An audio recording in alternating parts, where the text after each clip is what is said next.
Sí, entonces sí. Listo, dame un momento.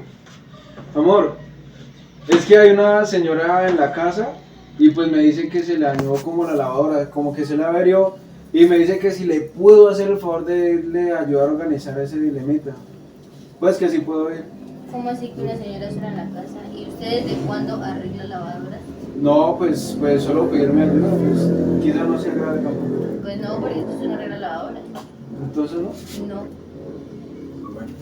No, yo suegra, no puedo ir a Pero entonces mi ayudar. mamá sí.